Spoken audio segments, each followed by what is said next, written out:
ఈకపోవటానికి కారణం,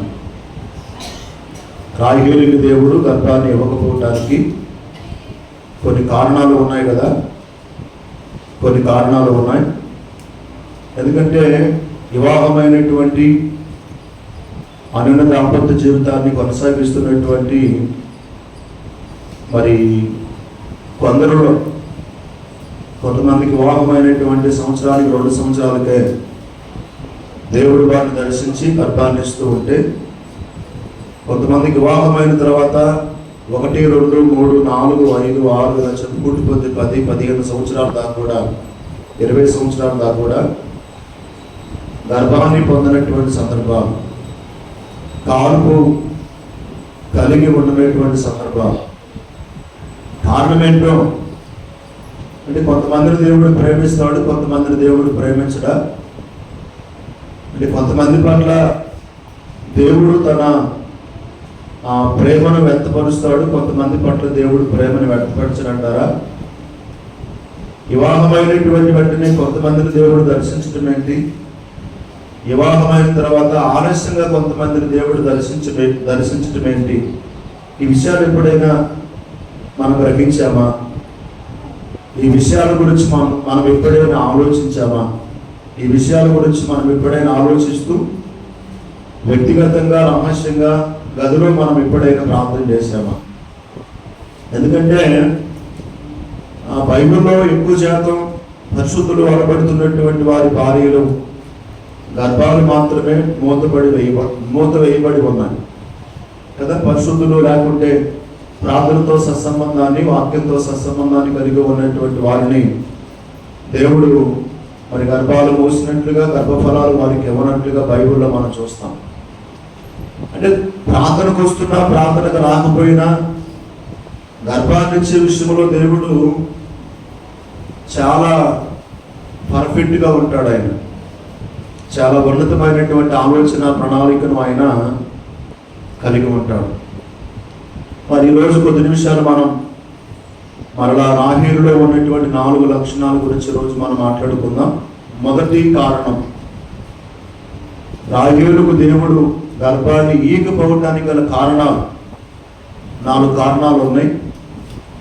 మొదటి కారణాన్ని ఒకసారి మనం చదివితే ఆదికాండం 29వ అధ్యాయము, ఆదికాండం 29వ అధ్యాయము 17వ వాక్యాన్ని ఒకసారి మనం చూస్తే, ఆదికాండం 29వ అధ్యాయము 17వ వాక్యం మనం చూస్తే, లేయా జబ్బు కండ్ల గలది, రాహేలు రూపవతియు సుందరియయుండును. చప్పటపడదాం, అందరూ చప్పటపడదాం. అందరూ కూడా ఏక స్వరం ఎత్తి దేవునికి స్తోత్రం. చిన్న ప్రార్థన చేసుకుందాం. ప్రేమ కలిగిన తండ్రి, పరిశుద్ధుడైన దేవా, వందనాలు, స్తుతులు, స్తోత్రాలు చెల్లిస్తూ ఉన్నాను. మీ అపారమైనటువంటి ప్రేమను బట్టి గడిచినటువంటి ఆదివారం ఉదయకాల సమయం నుండి మరొక ఆదివారం ఉదయకాల సమయం వరకు తండ్రి, మీ బిడ్డలమైనటువంటి మమ్మల్ని అందరిని కూడా జ్ఞాపకం చేసుకొని మా ద్వారా మీ నామానికి మహిమా, కీర్తి, ప్రభావాలు కలుగు నిమిత్తమై ఇంతవరకు కూడా నాయన మీ సన్నిధానంలో మమ్మలను మీ పాత్రలుగా, మీ పనిముట్లుగా వాడుకున్నారు. అందుని బట్టి కృతజ్ఞతాస్తుతులు, స్తోత్రాలు చెల్లిస్తూ ఉన్నాను. వచ్చినటువంటి వారిని దీవించండి, ఆశీర్వదించండి. మీ సన్నిధికి రావడానికి సిద్ధంగా ఉన్నా, మీ సన్నిధికి రావడానికి సిద్ధపడుతూ ఉన్నా ప్రతి మీ కుమారుడు, ప్రతి మీ కుమార్తె త్వరగా మీ ఆత్మను బట్టి వారు కూడా మీ పాదాల సన్నిధికి తీసుకున్నాబడి వారి ద్వారా, మా ద్వారా మీ నామానికి మహిమ తెలుసుకోమని ప్రార్థన చేస్తూ ఉన్నాం. ఇదిగో నాయన, కొద్ది నిమిషాల మీద ఆశుల్ని మీ పక్షమందు నిలవబెడుతూ ఉన్నాను. నన్ను కనుమరుగు చేయండి. నాలో మీరే ప్రతిష్ఠించబడి నా ద్వారా మీ నామానికి మహిమ తెలుసుకోండి. చక్కని శ్రేష్టమైనటువంటి నాట్యంశం నాయన. మరి దేవుడు రాహేలుకి ఎంతనే ఎందుకు గర్భాన్ని ఇవ్వలేదు?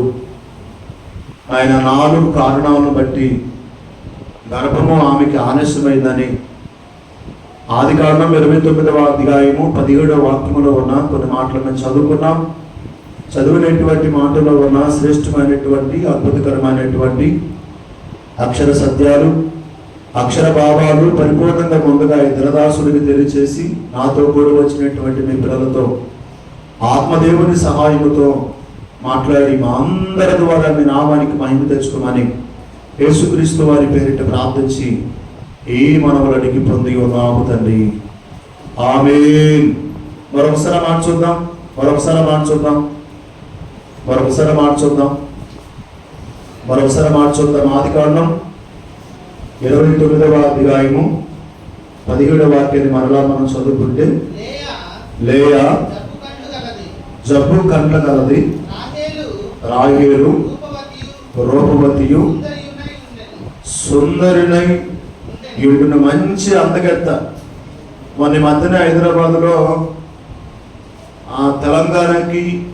తెలంగాణ రాష్ట్రానికి ముఖ్యమంత్రులుగా అభివర్ణించబడుతున్నటువంటి వ్యక్తి. ఎందుకంటే సుందరాంగులు, సుందరవతులు, అందగెత్తలు తెలంగాణ రాష్ట్రంలో తిరిగితే, సంచారం చేస్తే ఆ పట్టణానికి మంచి పేరు వస్తుంది అన్నటువంటి ఆలోచన విధానం కలిగి అక్కడ ఉన్నటువంటి ముఖ్యమంత్రి వర్యులు వారిని పిలిపించి ఎంతో డబ్బుని వెచ్చించి కదా, ఒక అందగెత్త ఒక ప్రాంతానికి రావాలంటే లక్షల్లోనే ఉంటుంది అనమాట. ఆమె తినే భోజనం కావచ్చు, లేకపోతే ఆమె ఉండే నివాసం కావచ్చు, ఆమె తిరిగేటువంటి కారులు కావచ్చు, లక్షల రూపాయలు ఖర్చు పెడతారు. ఏమన్నా ఆ రోజు చాలా మంది అందగెత్తలు వచ్చారు. చుట్టుపక్కల ఆ ప్రాంతాలు, దేశాల్లో ఉండేటువంటి ప్రతి అందగెత్త కూడా తెలంగాణ, హైదరాబాద్ ప్రాంతానికి వచ్చి ఆ ప్రాంతాన్ని దర్శించినట్లుగా మనం చూస్తాం. ఎందుకంటే ఆ ప్రాంతం ఇంకా అభివృద్ధి పొందాలి, అభివృద్ధి పరచబడాలి అన్నటువంటి ఆలోచన విధానం కలిగి అక్కడ ఉన్నటువంటి ముఖ్యమంత్రి గారు ఆ పని చేసినట్లుగా మనం చూసాం. ఎందుకంటే వార్తలు చూసేటువంటి అలవాటు మనకుంటే అవన్నీ కూడా మనకు తెలుస్తాయి. ఇక్కడ కూడా ఏమండి, బైబిల్లో చాలా మంది అందగత్తలు ఉన్నారు, సౌందర్యవతులు ఉన్నారు, సుందరాంగులు కూడా ఉన్నారు కదా. అందగాడు అయినటువంటి పురుషులు ఉన్నారు బైబిల్లో, సౌందర్యవతులు అయినటువంటి స్త్రీలు కూడా బైబిల్లో చాలా మంది ఉన్నారు కదా. ఎందుకంటే ఏమంటే అబ్రహాము ఆ శారమ్మల జీవితాల్లో అబ్రహాము అంటే అబ్రహాము కంటే శారమ్మ 10 సంవత్సరాలు చిన్నది, అబ్రహామే శారమ్మ కంటే 10 సంవత్సరాలు పెద్దోడు. వారు ఏమండి ఒక ప్రాంతానికి వచ్చినప్పుడు ఆమె అందానికి భయపడి, ఎవరు భయపడ్డారట?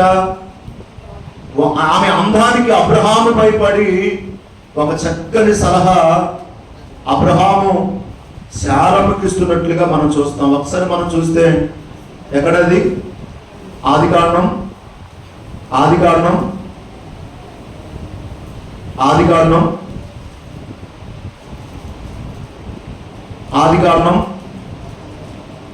12వ అధ్యాయం అనుకుంటా, అక్కడేనా?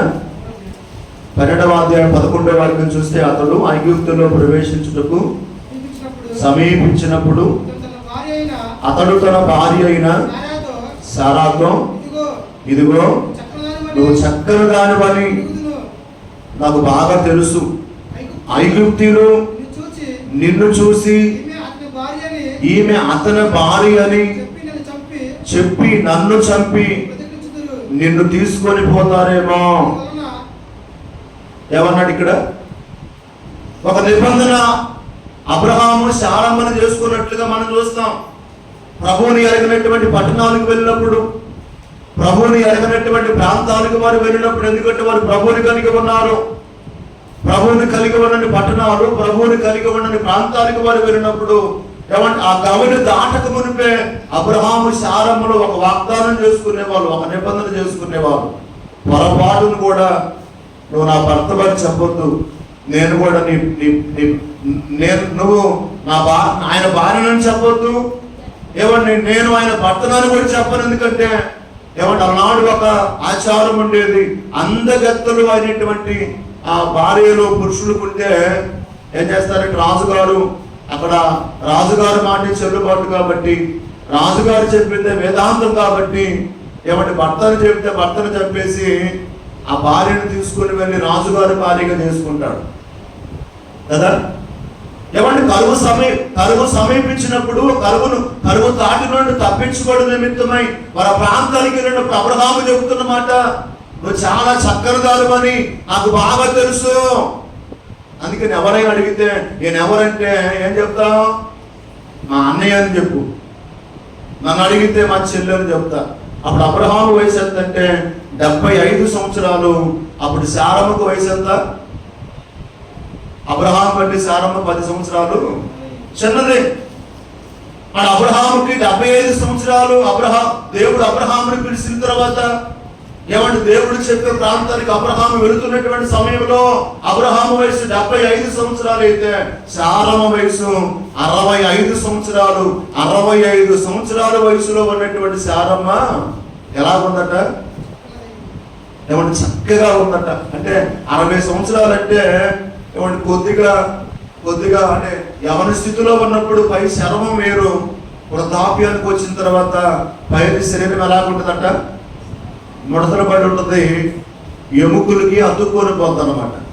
అంటే ముసలితనం వారి శరీరం మీదకి వస్తుంది కాబట్టి ఏమంటే యవన ప్రాయంలో ఉన్నప్పుడు శరీరం వేరు, వృద్ధాప్యానికి వచ్చిన తర్వాత శరీరం వేరు. యవన ప్రాయంలో ఉన్నప్పుడు శరీరం మృదుత్వంగా ఉంటుంది, వృద్ధాప్యానికి వచ్చిన తర్వాత శరీరం అట ముడతలు పడిపోతుంది. ఇప్పుడు శారమ్మ శరీరం ముడతలు పడిందా, ముడతలు పడలేదా?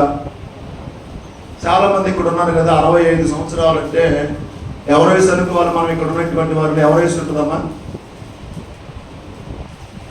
అమ్మమ్మ నీ వయసు ఎంత అమ్మమ్మ? అమ్మమ్మ వయసు ఎంత? 60 సంవత్సరాలు. అచ్చమ్మ గారికి కూడా ఉంది 65. అంటే ఒక 5 సంవత్సరాలు పెద్ద అన్నమాట శారమ్మ అచ్చమ్మ గారి కంటే. చూడండి ఇప్పుడు ఎలా ఉన్నాము, శరీరం అంతా కూడా కొంచెం మృదుత్వాన్ని కోల్పోయి మృదుత్వంగా ఉండేటువంటి శరీరం ముడతలు పట్టడం ప్రారంభించింది. ఏమంటే 65 సంవత్సరాలు ప్రాయములో శారమ్మను బట్టి అబ్రహాము భయపడ్డాడు కదా, భయపడ్డాడు. ఇప్పుడు రాహేలు ఎవరంటే ఏమంటే మంచి యవన స్థితిలో యవన ప్రాయములో ఉన్నటువంటి కదా సహోదరి. అందుకనే ఇక్కడ వాక్యములు తెలియపరచబడతా ఉంది. ఏమంటే 29వ అధ్యాయం 17వ వాక్యాన్ని చూస్తే, లేయా జబ్బు కలదట, రాహేలు సుందరవద్దట, ఏమంటే రూపవతి అయి ఉండెను. అందగత్త, సుందరవతి, మంచి రూపం. ఏ రూపం అట? మంచి రూపం అండి. రూపం అంటే శరీరానికి ఉండే రూపం. అందం అంటే ఇక పై నుంచి కింద ఒకే అందం. ఇక అందంలో ఒడిదుడుకులు ఉండవు. ఎంత సొగసుగా ఉండేదో, ఎంత సుందరాంగిగా ఉండేది. నిజంకంటే నేను మన పోయినసారి చెప్పాను, నాకు కొంతమంది ఏళ్ళు తాగితే కొన్నేళ్ళు ముందుకు వస్తాయి, కొన్నేళ్ళు వెనక్కి వస్తాయి. రాగేరు చేయి తాగితే ఏమంటే ఎలా ఉంటాయంట? స్ట్రైట్గా ఉంటాయి, ఇక వంకలు ఉండవు. కాళ్ళు ఏళ్ళు కావచ్చు, చేతులు కొన్నటువంటి ఏళ్ళు కావచ్చు, తల కావచ్చు, నొసులు కావచ్చు, కనుగుడ్లు కావచ్చు, అన్ని కూడా ఏమండి ఎక్కడ దేవుడు ఏ రీతిగా చేయాలో ఆ రీతిగా కొంతమంది స్త్రీలను, కొంతమంది పురుషులను కలిగిస్తున్నట్లుగా మనం బైబిల్లో చూస్తూ ఉంటాం. ఏమండి ప్రధానమైన కారణం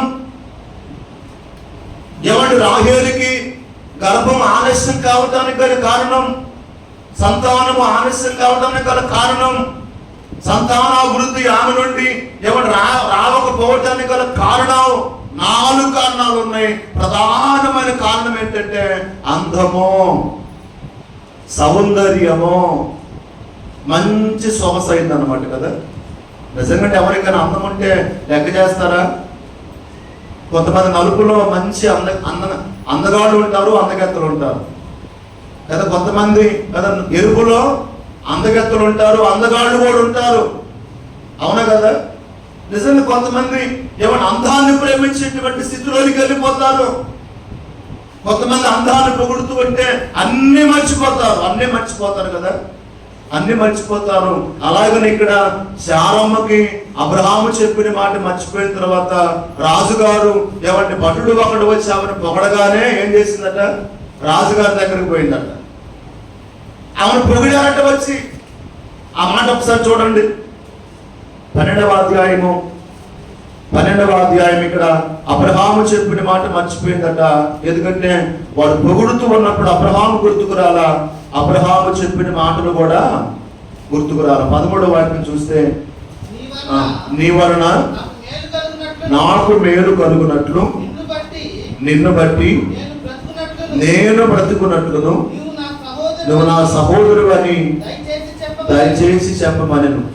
అబ్రహాము ఐగుప్తులో చేరినప్పుడు ఐగుప్తీయులు ఆ స్త్రీ మిక్కిలి సౌందర్యవతి అయి ఉండుట చూసి ఫరో యొక్క అధిపతులు ఆమెను చూసి ఫరో ఎదుట ఏం చేశారట?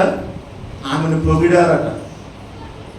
ఫరో గారి ముందు, అయ్యా మన ప్రాంతానికి ఒక అమ్మాయి వచ్చింది, 65 సంవత్సరాల అమ్మాయి, 65 సంవత్సరాలు కన్నికి వచ్చింది అయ్యా, ఎంత అందం అంటే ఈ ప్రాంతంలో మేము ఎప్పుడు కూడా చూడాల. రాజుగారి దగ్గరికి వెళ్ళి ఆ మాటలు చెప్తే రాజుగారు ఊడుకుంటాడా? తక్షణమే తీసుకురండి కదా, తక్షణమే తీసుకురామని ఆజ్ఞాపించాడు. ఏమంటే ఆమె వచ్చిందట. ఆ రాత్రికాల సమయం మందు ఆమెని ఏదో చేయబోయాడు. దేవుడు ప్రత్యక్షమై, ఈమె ఒకని భార్య, ఆయన ప్రవక్త, ఆమెను ముట్టావా జాగ్రత్త, నువ్వు చచ్చిపోతావు అని చెప్పాడు దేవుడు కదా. ఆమెను ముడితే ఇక నీకు అది అంతే, ఆమెను ముడితే ఇక నువ్వు శాశ్వత కాలము ఇక ఈ భూమిని చూడమని దేవుడు చెప్పిన తర్వాత నిజంగా ఆమెను ముట్టకుండా ఉదయాన్నే అబ్రహాముని పిలిపించి, అబ్రహామా నా దేశం మీదకి యుద్ధానికి వచ్చావా? నేనేం పాపం చేశాను, ఏ న్యాయం చేశాను? నిజంగా అక్కడ కొన్ని దాన ధర్మాలు అనగా ఆస్తిపాస్తుల విషయంలో, డబ్బు విషయంలో, బంగారం విషయంలో ఏమన్నా రాజుగారు అబ్రహాముకి ఇచ్చినట్లుగా లేఖనాలు తెలియపరచబడతా ఉన్నాయి. అందుకనే ఏమంటే ఇక్కడ మరలా మనం చదువుకుంటామట, 1 రూపవత్తట, 2 సౌందర్యవత్తట, 3 అందగత్త. 3 లక్షణాలు ఆమెలో ఉన్నాయి.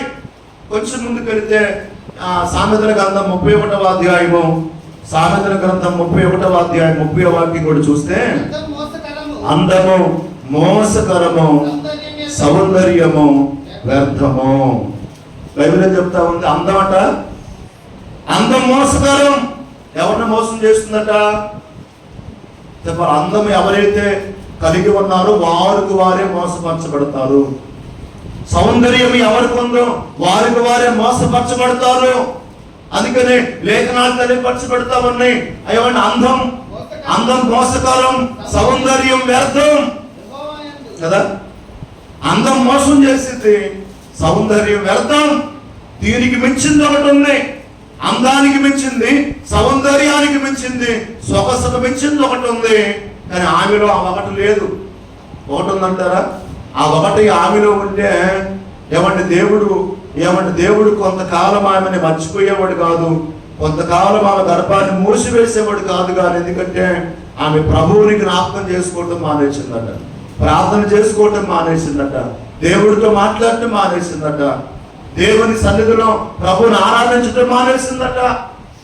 ఇక అన్నం తింటలేనే నాకు తెలుసా కదా.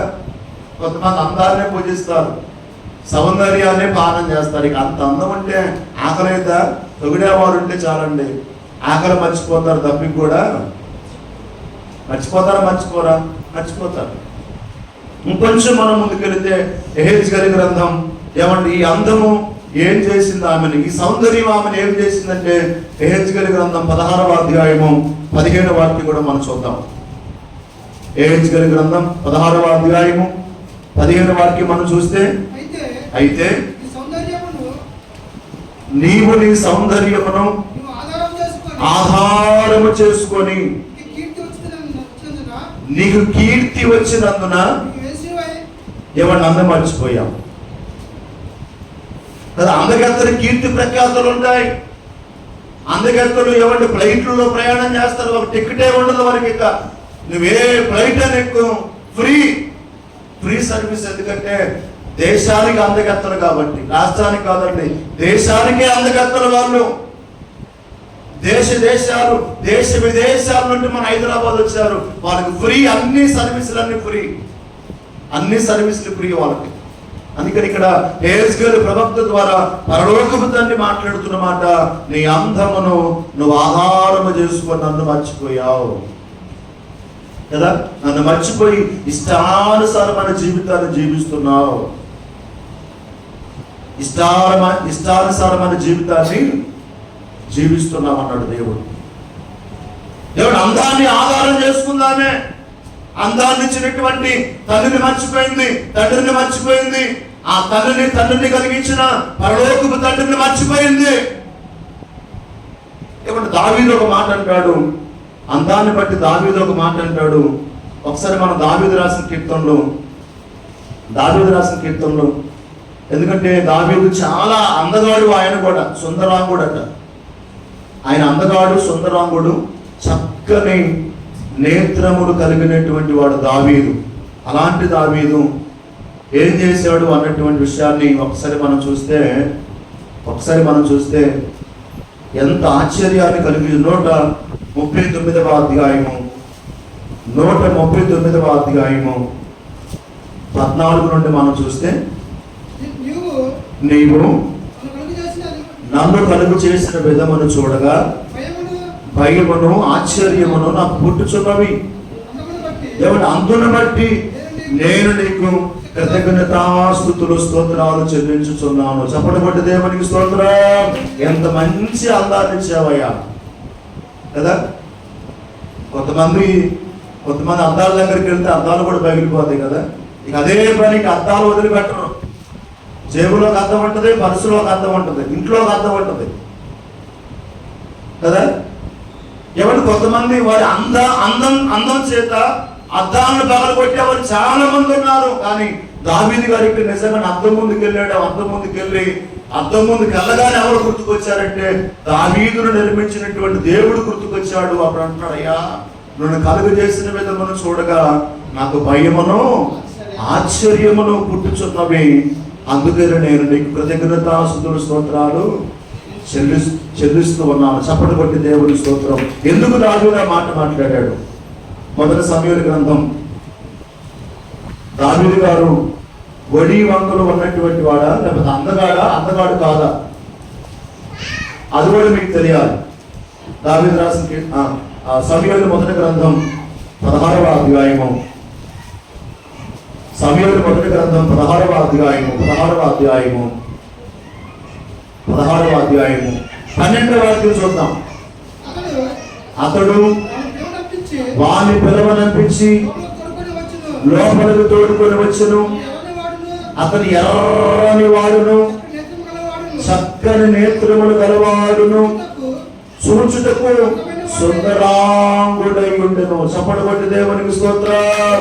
దావీదు అందగాడు కాదండి. ఏమంటే నేత్రాలు చక్కగా ఉండేట. దావీదు గారి నేత్రాలు మంచి ఎరుపట. ఎరుపులో కూడా ఏమన్నా అదొక ఎరుపు. కొంతమంది తెల్లగా ఉంటారు, కొంతమంది ఎర్రగా ఉంటారు కదా, ఎర్రగా కనిపిస్తారు కొంతమంది. ఎవరికి కొంచెం 5 తక్కువగా ఉన్నప్పటికీ కూడా, ఏమన్నా అరణ్య ప్రాంతానికి గొర్రెల మేపే పనిని కలిగి ఉన్నప్పటికీ కూడా ఎంత అందాన్ని, సౌందర్యాన్ని ఏమంటే పరలోకపు తండ్రి అబ్రహాముకి ఇచ్చాడో కదా, పరలోకపు తండ్రి దావీదుకి ఇచ్చాడో. అందుకనే ఆ అద్దం ముందుకు అనగానే ఎవరు గుర్తుకొచ్చారు? తను కన్న తల్లి గుర్తుకురాలా, తను పెంచిన తండ్రి గుర్తుకురాలా, తండ్రిని సృష్టించిన పరలోకపు తండ్రి గుర్తుకొచ్చాడు. చప్పటి కొట్టి దేవునికి స్తోత్రం కదా. పరలోకపు దేవుడు గుర్తుకొచ్చాడు. ఎవరిని చూచుటకు చక్క నేత్రములు గలవాడు, ఎర్రని వాడు, చూచుటకు సుందరాంగుడనై ఉండెను. దావీదు మంచి అందగాడట, మంచి ఎరుపు, ఎర్రని వాడు, చక్కని నేత్రములు కలిగినటువంటి వాడు అని దేవుని వాక్యం చక్కగా మనకు తెలియదు. అందుకని ఇక్కడ దావీదు అంటున్నాడు, నువ్వు నన్ను కలుగ చేసిన విధమును చూడగా నాకు భయం వేసిందయ్యా, నాకు భయం వేసిందయ్యా. ఎంత అందాన్ని ఇచ్చావయ్యా కదా. ఏమంటే కొంతమంది చెవులు కూడా అందంగా ఉంటాయి కదా, చెవులు అందంగా ఉంటాయి, కనుబొమ్మలు అందంగా ఉంటాయి కదా, అవునా కదండి. కొంతమంది చెవులు అందంగా ఉంటాయి. కొంతమందికి వెళ్ళి చూసి చెవులే చూడకపోతుంది, ఆ 5 రూపాయలు చూడకపోతే కాదు. చెవులు ఎంత అందంగా ఉంటాయి కొంతమంది కదా. కొంతమంది చెవులు అందంగా ఉంటాయి, కొంతమంది ముక్కు అందంగా ఉంటుంది కొంతమందికి కదా. కోటేరు వేసినట్టే ఒడి వంపు ఉంటుంది, ఎంత చక్కగా ఉంటాయో. ఇదంతా తల్లి రూపకల్పన కాదు, తండ్రి రూపకల్పన కాదండి. తండ్రిని కలిగించినటువంటి పరలోకపు తండ్రి రూపకల్పన. చప్పట కొట్టి దేవునికి స్తోత్రం కదా. అది దావీదు వలె మనం ఉండాలి. దావీదు అందాన్ని ప్రేమించలా, అందాన్ని ఇచ్చిన దేవుడిని ప్రేమించాడు. దావీదు అందానికి లోబడలా, ఏమైనా అందమునిచ్చినటువంటి దేవునికి లోబడ్డాడు, దేవునికి భయపడ్డాడు.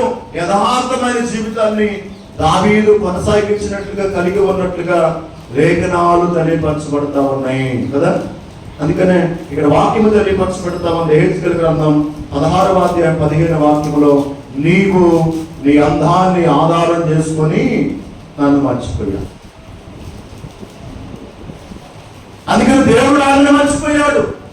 అంటే శాశ్వత కాలం మర్చిపోలా, గాలిచ్చే విషయంలో మర్చిపోలా, ఎదురిచ్చే విషయంలో మర్చిపోలా, నీళ్ళిచ్చే విషయంలో మర్చిపోలా, ఆహారం ఇచ్చే విషయంలో మర్చిపోలా, ఈ భూమి మీద నడిచే విషయంలో దేవుడు మరవలా. ఎప్పుడు ఏ విధంగా మర్చిపోయాడంటే, ఇది ఇచ్చే విషయంలో దేవుడు అన్నీ ఉన్నాయి. ఇది ఇస్తే దేవుడిని మర్చిపోతారు కొంతమంది. పరీక్షించడానికి, పరిశోధించడానికి దేవుడు అన్నీ ఇస్తాడు, కానీ గర్భాన్ని కొంచెం ఆలస్యం చేస్తాడు. కొంచెం ఆగు, నువ్వు అనుకుంటే దేవుడు ఎవడు, నేను అనుకుంటే దేవుడు ఎవడు, తగిన సమయంలో హెచ్చించే దేవుడు మన దేవుడు. చప్పటి కొట్టి దేవునికి స్తోత్రం. చప్పటి కొడదాం హల్లెలూయా. ఏమంటే ప్రధానమైన కారణం ఏంటంటే, ప్రధానమైన కారణం ఏమంటే రాహేలు గర్భాన్ని దేవుడు ఏమంటే మోయటానికి గల ఏమంటే ప్రధానమైన కారణం ఏంటంటే అందం. ఆ అందములో ప్రార్థన మర్చిపోయింది, అందములో ప్రభువుని మర్చిపోయింది, అందములో దేవుని సన్నిధిని ఏమంటే సమస్తం మర్చిపోయింది. రెండో కారణం మనం చూస్తే కూడా అదే ఆది కారణం 31వ అధ్యాయము. అదే ఆది కారణం 31వ అధ్యాయము. ఒకసారి మనం చూస్తే 31వ అధ్యాయంలో 19వ వాక్యం చూద్దాం. 19వ వాక్యం చూస్తే, లాబాను తన గొర్రె బొచ్చు కత్తిరించుటకు వెళ్ళుచుండగా రాహేలు తన తండ్రి ఇంట నుండి గృహ దేవతలను. అంటే ఇప్పుడు రాహేలుకి ఏ పోతుంది? రాహేలుకి ఏ గుణం ఉంది? దొంగతనం చేసే గుణం ఉంది. అందగెత్తైనా సౌందర్యవతి అయినా ఏ గుణం ఉందట? కొంతమంది కనబడకుండా తీసుకొచ్చే దొంగలు ఉన్నారు, రహస్యంగా తీసుకొని వచ్చే దొంగలు ఉన్నారు. ఈ రోజుల్లో దేశంలో దొంగలు ఎక్కువైపోయారు. ఏమండి, సొమ్ముకు అలవాటు పడిపోయి, మన గుడిపాట్లో చిన్నపిల్లగా ఉన్నప్పుడు 20 రూపాయల కోసం ఒక వ్యక్తిని చంపేశాడు ఒక ఆయన. పిల్లలుగా ఉన్నప్పుడు 20 రూపాయల కోసం ఏం చేశాడట? ఒక వ్యక్తిని అర్ధాంతరంగా చంపేసి ఆ పాత మండిగోడలో పడేశారు. చిన్న పిల్లలు ఉంటారు గుడిపాట్లో కదా. ఎవరి రోజుల్లో డబ్బు కోసం ఏమైనా చేయడానికి మనుషులు ఇష్టపడుతున్నారు, ఏమైనా తినడానికి మనుషులు ఇష్టపడుతున్నారు. ఏమంటే జాగ్రత్తగా ఉండాలని దేవుని సాగుబడి. అందుకని ఇక్కడ ఆమెకి ఏం అలవాటు ఉన్నది? ఒకటి రెండో కారణం ఒకటి ఏమండి, అంటే తన గృహంలో ఎవరున్నారు? నిజమైనటువంటి దేవుడిని ఆరాధన చేసే వ్యక్తి, దేవుడు కాని దేవుడిని ఆరాధన చేసే వ్యక్తి ఆమె. నిజమైన దేవుడిని ఆరాధన చేసే వ్యక్తి కాదు. దేవుడు కాని దేవుళ్లను ఆరాధన చేసే సాంప్రదాయాన్ని రాహేలు కలిగి ఉంది. రెండవదిగా ఏంటంట? దొంగతనం చేసే అలవాటు ఉంది. రెండవదిగా విగ్రహారాధన చేసే అలవాటు కూడా ఒకటి అందం ఉంది. ఆ అందాన్ని ఆధారం చేసుకొని ప్రభువుని మర్చిపోయింది. రెండవదిగా ఏమంటే అన్య సాంప్రదాయాన్ని కలిగి ఉంది. తర్వాత విగ్రహాలను ఆరాధన చేసే సాంప్రదాయం. మూడవదిగా మనం చూస్తే దొంగతనం. బైబిల్ చెప్తా ఉంది దొంగతనం రైటా తప్ప అంటే నిర్గమకాండం 20వ అధ్యాయం నిర్గమకాండంలో ఒక చక్కని మాట మనకు కనిపిస్తుంది. పదార్థంలో కొన్ని మాటలు మనం చూస్తే, దొంగతనం దేవుని దృష్టిలో కరెక్టా తప్ప అనేటువంటి విషయాన్ని మనం గమనిస్తే, నిర్గమకాండం 20వ అధ్యాయము 12వ వాక్యం ఏముంది అక్కడ? దొంగతనం గురించి అమ్మా.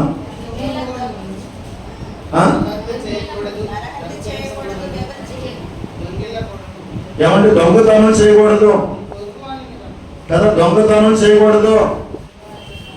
ఏమంటే దేవునికి అసహ్యాన్ని కలిగించే క్రియ ఒకటి విగ్రహారాధన, 2 దొంగతనం చేయకూడదు. దొంగతనం చేయకూడదు. రెండో కారణం కొంచెం మనం వాటిని గురించి ముందుకు మనం ఆలోచన చేస్తే, ఇందా మనం చదువుకున్న విగ్రహారాధన నిర్గమకాండం 20వ అధ్యాయం 4వ వాక్యం కూడా చూస్తే, నిర్గమకాండం 20వ అధ్యాయం 4వ వాక్యం కూడా మనం చూస్తే ఏముంది అక్కడ? పైన ఆకాశం అందే గాని, క్రింద భూమి అందే గాని, భూమి కింద నేల అందే గాని ముందు దేని రూపమునైనను విగ్రహమునైనను నువ్వు చేసుకొని. విగ్రహమును నూకాడేముంది? ఆమె నూకాడేముంది? భూతార్థం చేస్తే, భూతార్థమే చూస్తే అవ్వబడింది. అది ఏముంది అక్కడ? చెక్కిన విగ్రహము, మనుషుడు చేతులతో చెక్కిన విగ్రహము. విగ్రహారాధన ఎవరిని దేవుని దృష్టిలో ఘోరమైనది. విగ్రహారాధికులు పరలోక రాజ్యాన్ని పొందలేరు, పరలోక రాజ్యాన్ని స్వతంత్రించుకోలేరు, పరలోక రాజ్యములో ఉండలేరు కదా. అందుకనే ఏమండి, దేవునికి వ్యతిరేకమైన క్రియ కార్యము ఇక్కడ రాహేలు కలిగి ఉన్నట్లుగా మనం చూస్తాం. ఏమంటే మూడవదిగా ఆమె దొంగతనం చేసినట్లుగా మనం చూస్తాం. మూడో కారణం కూడా మనం చూస్తే, మూడో కారణం చెప్పుకొని ముగించుకుందాం. మూడో కారణం ఆదికాండం 31వ అధ్యాయము, ఆదికాండం 31వ అధ్యాయము 35వ వాక్యం కూడా చూస్తే, 31, 35వ వాక్యంలో కూడా మనం చూస్తే, రాహేలు ఆ విగ్రహములను తీసుకొని వంట సామాగ్రిలో పెట్టి వాటి మీద కూర్చుండెను. చదువు. కాగా లాబాను గుడారమంతటిని తవిడి చూసిన గాని అతనికి ఏమీ దొరకలేదు. ఆమె తన తండ్రితో, నీవు నా ఎదుట, నేను నీ ఎదుట లేవలేనందున నా నిమిత్తమై కోపపడవద్దని ఏమంటే తండ్రితో చెప్పిందట. మూడవదిగా నేను కడగా ఉన్నాను. ఆమె కడగా ఉందో లేదో మనకు తెలియదు, కానీ ఆ మాట చెప్పిందంటే అబద్ధం ఆడింది. అక్కడ ఒకటి దొంగతనం చేసిందట, రెండవది అబద్ధము. అదే బైబిల్ చెప్తా ఉంది. నిర్గమకాండం 20వ అధ్యాయము, నిర్గమకాండం 20వ అధ్యాయము ఏముందట? 16వ వాక్యములో ఏముంది? 20వ అధ్యాయం 16వ వాక్యం ఏముంది? నీ పొరుగు వారి మీద అబద్ధ సాక్ష్యం పలకకూడదు కదా. అంటే దేవునికి వ్యతిరేకంగా ఉన్నట్లుగా, లేఖనాలకు వ్యతిరేకంగా ఎవరు రాహేలు ఉన్నట్లుగా మనం